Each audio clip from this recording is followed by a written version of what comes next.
The purpose for our government is laid out in the preamble, right here. Is the government doing that? You're talking about, from this thing in the front, you're talking about the national Washington, D.C. type of government. I'd say the answer is probably no.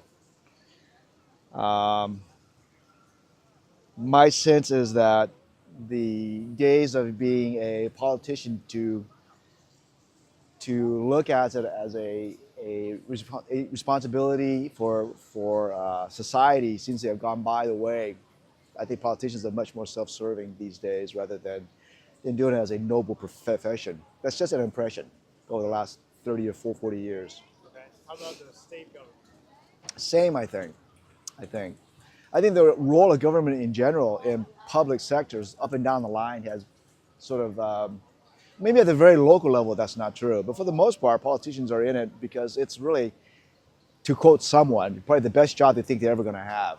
And that's sort of become the purpose of being a politician, is it's a very good job for whatever reason, but it's more self-serving than doing something for social reasons.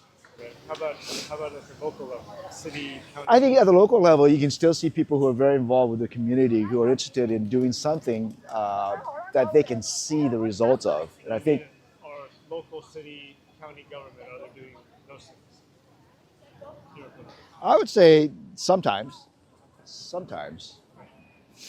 A lot of times, if you have a local government official who is a person who's not really getting paid for it, it's not a profession, something that they do out of their own sort of sense of civic duty, and it's not a profession for them, I think their motivations might be a little bit different than if it was not that.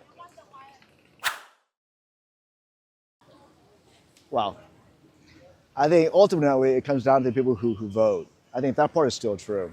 I think the problem with voting is that we're generally asking a population that may not be as interested in what's going on in their day-to-day lives, maybe not as educated about it.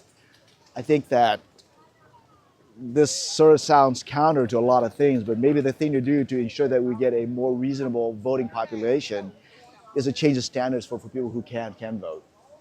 Maybe you shouldn't be voting if you're not cognizant of what you're voting on, for instance. I'm not sure how you can achieve those types of things, but ultimately the people who vote are responsible for what happens. Okay. Cool. Thanks so much. Yeah. Thank you, Chung.